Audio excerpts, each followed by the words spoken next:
This episode of Transformation Talk is brought to you by our friends at FNX. FNX is committed to creating innovative supplements of the highest quality that provide focus for a productive morning, energy to thrive all day, performance supplements to reach new goals, unique sleep and recovery formulas to support any sport, and healthy supplements to support an active lifestyle for years to come. Go to fnxfit.com for all your supplement needs. Use code GETRIGHT and save 15% off your order. Hey guys, welcome back to Freestyle Friday. Today I'd like to talk to you about my first experience as a pro wrestler. I talked to you last week about how we kind of got started in wrestling. And so I want to fast forward a little bit to my first experience as a pro wrestler and kind of how everything got started for me in that venture. I was 18 years old. It was the summer of '89. I had been training for probably about 6, maybe 8 weeks at the time. And as I told you guys before, wrestling in that era was a very tight-knit, very secretive society. They didn't expose us to a lot of the secrets back then that people have just public knowledge of now. It was a very tight-knit thing, and you really had to prove yourself before they would open the next door for you, if you will.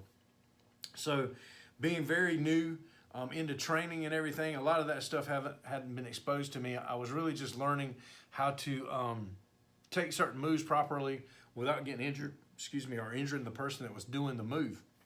So very limited in what I knew and what I understood about the wrestling business. But Jerry Hall, the guy that, again, broke me into the business, got me on a card one night. He was one of the bookers at a show, and he wanted me to have some ringside experience. So he and some of the other older guys came up with an idea.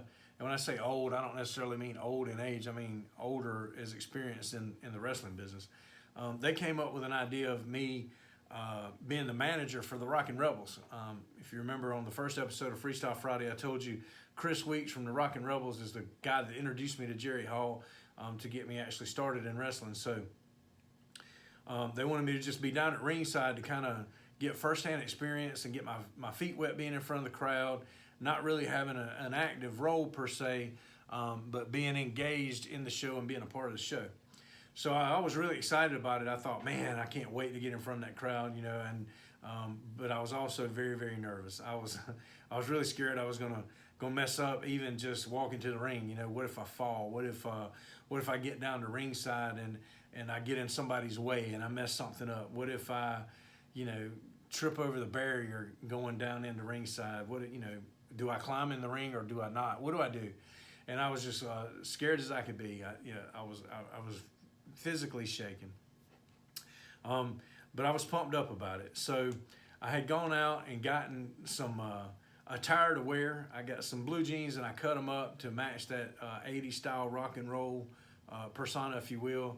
I had a rock and roll t-shirt with the sleeves cut out of it, a bandana tie around my head. And part of your training back then, if you wanted to be a pro wrestler back then and you were training, you had to be part of the ring crew. So it was the Ware Shoals National Guard Armory on a Saturday. I don't remember the exact date, but I'll never forget the location, and I'll never forget that experience.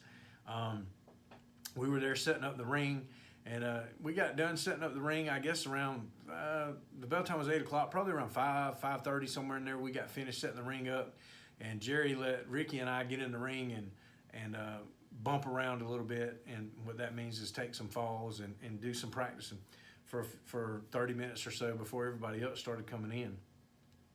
So then we were allowed to go backstage, and backstage back then, the good guys, which were the baby faces, if you will, they dressed on one side of the building, while the bad guys or the heels dressed on the other side of the building. So we were in the good guys locker room, because I was going to be the Rockin' Rebels manager that night, and they were a good guy tag team, babyface tag team. So we're sitting there, and I get my blue jeans on, I get my t-shirt on, I got my headband on, and I'm trying to talk myself into not being nervous. But the more I try to not be nervous, the more nervous I become, and I'm asking all these questions like, what do I do? Do I say anything? Are you gonna give me the microphone? Just all these questions, and everybody's just telling me to go sit down somewhere. So I'm over kind of sitting in a corner, and Jerry comes up to me, And he says, "Hey, bud, um, there's been a change of plans tonight. You're not going to be the Rockin' Rebels manager." And I was like, "Wow, man." I was just defeated because I was so looking forward to that experience of being in front of the live crowd and being a part of the show. Even though I was nervous, I was excited and I was really anticipating it. And he says, "I need you to do me a favor." And I said, "What's that, Jerry?" He said, "I need you to wrestle tonight." And I said, "You need me to what?" I literally almost passed out. I was like, "Man, you kidding me? I don't know anything about wrestling. I've only been training like 6 or 8 weeks. I know how to fall without getting hurt myself, and I know how to take a couple of things, but I don't even know how to suplex anybody really yet. I don't know anything." And I said, so I came up with this excuse in my mind. I was like, "Well, Jerry, I don't even have anything to wear. I don't have any wrestling gear, or I don't have any boots or anything. I don't have any trunks or tights or nothing." And he said, "Oh, don't worry about that. I got some extra stuff in my bag will fit you." And so I'm like, "Well, man, I don't know." I said, "Who am I going to wrestle?" And some of you may remember this name, and some of you probably won't, especially some of the younger people that hear this. But there was a guy named Ox Baker. And the people that remember that know exactly who I'm talking about. Ox Baker was a legend in wrestling, and he had supposedly, as I'm growing up reading wrestling magazines back then, if you wanted to know anything about wrestling other than the local wrestling that came on your region, there wasn't like national. The WWE hadn't taken over the wrestling world yet. There wasn't AEW or TNT or TNA or any of that stuff. It was whatever came on in your area on Saturday evening or Saturday morning, and your local regional show. Otherwise, you could get the magazines and you could read about people in Florida and people in West Minnesota and Pacific Northwest and Northeast all over. But you had to read about them in a magazine. And the things that I had read about Ox Baker in the magazine was that he had killed a couple people in the ring with a heart punch. And I'm an 18-year-old kid and I don't know anything about the secrets of wrestling. And Jerry Hall was telling me I got to wrestle this guy, and I've only been training 6 or 8 weeks. I was scared to death. I was like, "Jerry, I'm not wrestling Ox Baker." For those of you who don't know, let me paint a picture past growing up thinking that this man had killed a couple of people in the ring with a heart punch. Ox Baker was about 6'5", somewhere around in there, 6'5", maybe 6'4" to 6'6", somewhere around in there. And he was well over 300 pounds and not like a fat guy, just a big, burly, strong, mean-looking man. He had a bald head. Not there's anything wrong with that. But his eyebrows came up into a point. His goatee came down into a point, and he had this scowl. He just always walked around just mean. And he's killed a couple people.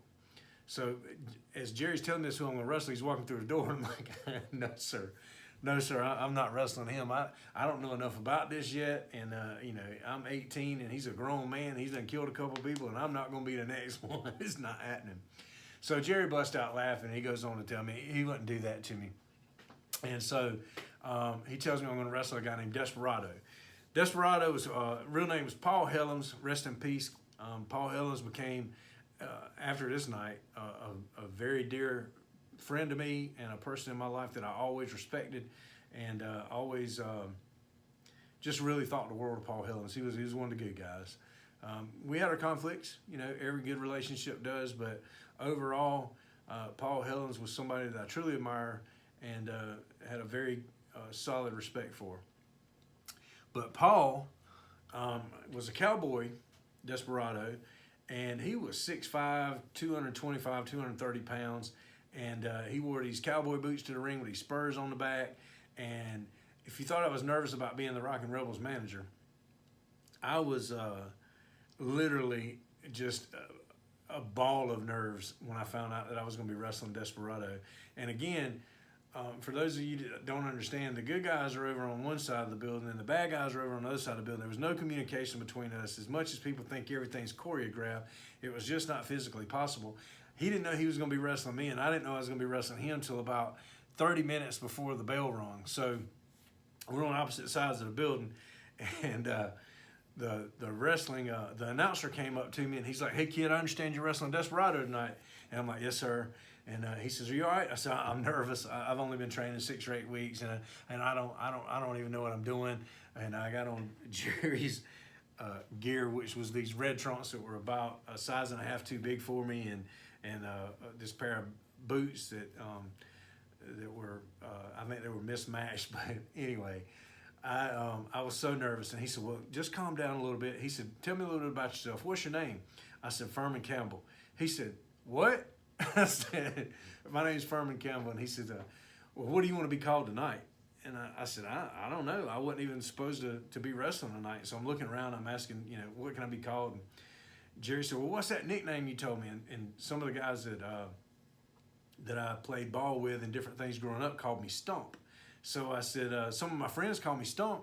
And they said, "Well, that's what we're going to call you tonight. You're going to go by your nickname tonight." So they announced my name, and I go out into the ring, and I'm standing in the ring, and I can look down, and I can see my stomach just shaking, just shaking. And all of a sudden, Desperado's music hits, and he comes out, and I'm standing in the ring, and he comes up to the ring, and he comes into the ring, and he's looking at me across the ring, and I'm like, man, this guy's gonna murder me. And he pretty much did. He pretty much had to, because I was so green and so unknowledgeable about what was going on, and any of the things that I needed to know to do and or not do. I did all the things that I shouldn't have done, and he pretty much had to take control of that situation. It was a very short-lived match. He got the 1, 2, 3 on Stump in the middle of the ring, and the next thing I know, some other music hits, and I look up, and here come the Bad Boys, which is a guy named Blade and Steel. They're 300 plus pounds apiece, and they hit the ring, and they just start hammering me, throwing the boots to me, beating me up just to see how I would react. And they're laying them in stiff, and I didn't know what to do, so I'm just taking. And that was my first experience as a pro wrestler, and it was a test to see if I would come back from that and if I would step up to the challenges. And so fortunately I did. I took my scrapes along the way. There were a lot more scrapes after that before other doors were opened up for me.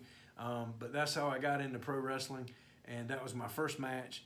And I wrestled the first part of my career as Stump. And if you follow along on Freestyle Friday, I'm going to take you down the road of how Mickey Free came to be, and then how Mickey Campbell came to be,